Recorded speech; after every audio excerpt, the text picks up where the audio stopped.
السلام علیکم ورحمۃ اللہ۔ ایک مرتبہ پھر رحمان رمضان ٹرانسمیشن افطار عامر کے ساتھ شہر رمضان ماشاء اللہ جو کہ آج امید نہیں تھی ناظرین کرام، لیکن مکمل طور پر بس چکا ہے، بلکہ پہلے سے زیادہ بہترین طریقے سے بسا ہے۔ اور آج ہماری بڑی خوش قسمتی کہ ہمارے ساتھ ہمارے بہت ہی فیوریٹ، بہت ہی پیارے ڈاکٹر دانش صاحب تشریف فرما ہیں۔ بہت اچھا لگ رہا ہے ان سے گفتگو کر کے، سچ بات کہتے ہیں، حق کہتے ہیں، اس لیے بہت پسند بھی ہیں سب کو۔ ہمارے پروگرام میں ناظرین کرام ہمارے انبیاء، اور شہر میں جہاں پر ہم نے گفتگو ختم کی تھی اور آپ کو بتایا تھا کہ نمرود کے لشکر پر حضرت ابراہیم علیہ السلام کا قصہ چل رہا ہے، اور نمرود کے لشکر پر 60 لاکھ مچھر اللہ سبحانہ و تعالیٰ نے ایک سوراخ کے ذریعے ملائکہ کو حکم دیا، چھوڑ دیے گئے، اور نمرود کا لشکر تباہ و برباد ہو گیا۔ نمرود نے اپنے لشکر کا جو عبرتناک انجام دیکھا ناظرین، تو وہ گھر بھاگ گیا۔ یہاں پر ہم نے ختم کیا تھا، گھر بھاگ گیا۔ تو جن مچھروں نے نمرودی لشکر پر حملہ کیا تھا ان کا ایک سردار بھی تھا۔ اس نے اللہ کی بارگاہ میں عرض کی، اے الہی، نمرود ملعون کو میرے ہاتھ سے ہلاک ہونے دے تاکہ مجھے زیادہ ثواب ملے۔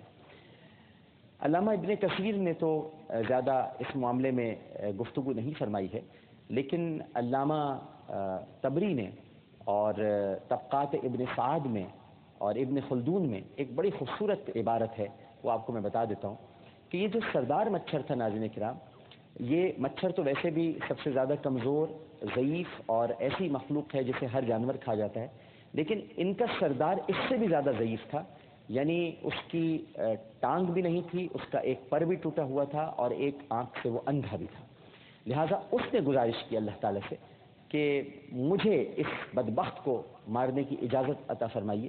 تو اللہ تعالیٰ نے مچھروں کے سردار کی معروضات قبول فرما لی، اور نمرود جب اپنے گھر بالا خانے پر بیٹھ کر اس بات پر غور کر رہا تھا کہ بھئی ہمارا لشکر جو ہے وہ مچھروں کی حقیر سی فوج کے ہاتھوں کیوں مارا گیا، تو اتنے میں مچھروں کا سردار بھی وہاں پہنچ کر نمرود کے زانوں پر بیٹھ گیا، اور وہ جو آواز ہوتی ہے نا بھن بھناہٹ کی، جسے ہم لوگ بہت چڑھتے ہیں، تو اس کو اللہ تعالیٰ نے اتنی قوت دے دی تھی کہ وہ آواز اور بھی زیادہ ہو گئی تھی، تو یہ الجھنے لگا۔ اسے دیکھ کر نمرود کی بیوی نے اپنے شوہر سے کہا کہ کیا اس طرح کے جانور آ کر ہمارے لشکر کھا گئے؟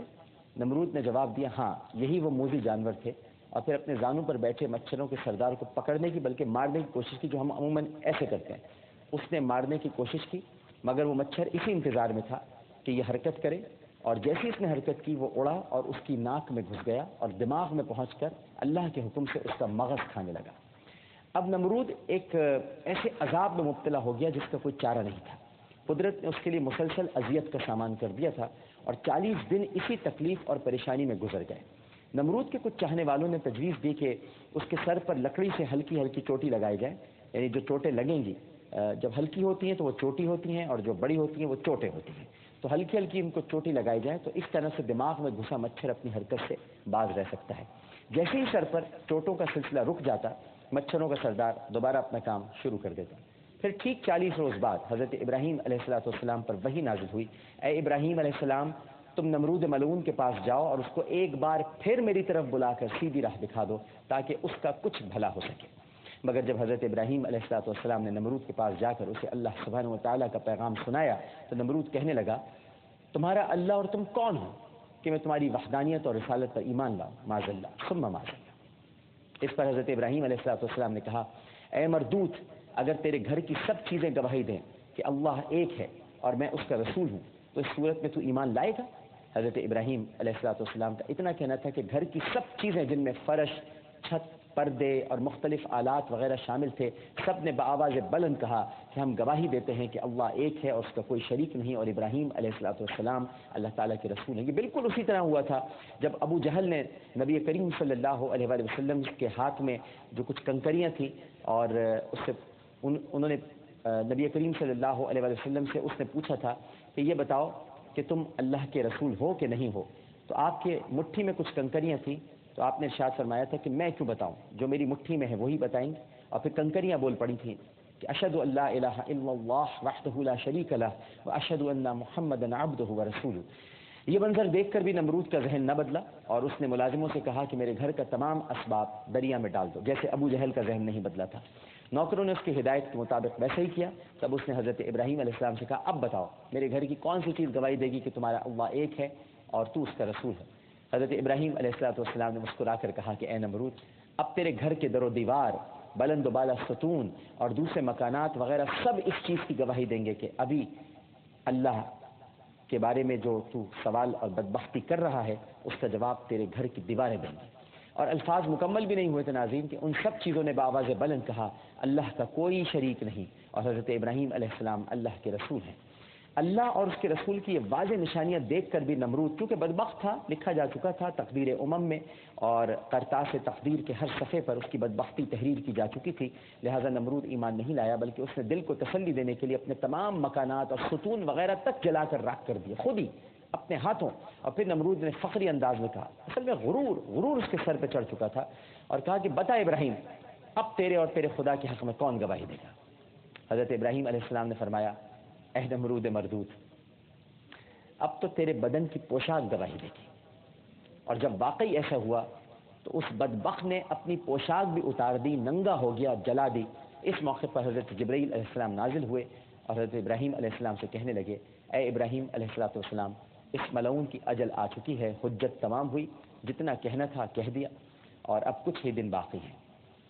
مچھر کو دماغ سے روکنے کے لیے نمرود کے سر پر سونٹا مارنے کے لیے ایک نوکر مقرر تھا۔ اب دیکھیے موت کیسے ہوتی ہے، جب صبح و شام اس کو سونٹا مارا جاتا تو اس کو کچھ چین سا آ جاتا، مگر بعد میں پھر ویسی کیفیت ہو جاتی۔ کہتے ہیں کہ جب دن رات نمرود کے سر پر سونٹا لگاتے لگاتے 40 دن گزر گئے تو ایک دن نمرود نے غصے میں آ کر نوکر سے کہا کہ زور سے کیوں نہیں مارتا؟ لہٰذا نوکر نے کہا ابھی مارتا ہوں۔ اس نے فوراً سونٹے کی جگہ گرز اٹھایا اور اتنی زور سے ضرب لگائی کہ وہیں اس کا سر 2 ٹکڑے ہو گیا، اور نمرود کے سر کا جو باقی ماندہ بھیجا تھا وہ باہر نکل آیا، اور مچھر بحفاظت اس بھیجے میں سے اڑ گیا، اور اسی وقت اس نے جان دے دی۔ ناظرین کرام، نمرود واصل جہنم ہو چکا ہے۔ اب آگے کیا ہوا یہ ہم آپ کو شہر کی ٹرانسمیشن میں بتائیں گے۔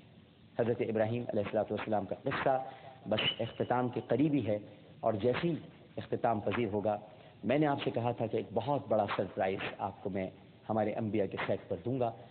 جو ٹیلی ویژن پر دیکھیں گے ان کی تو اوپر کی سانس اوپر اور نیچے کی نیچے رہ جائے گی، لیکن جو یہاں پر موجود ہوں گے وہ بھی حیرت زدہ ہو جائیں گے کہ کیا ہونے والا ہے۔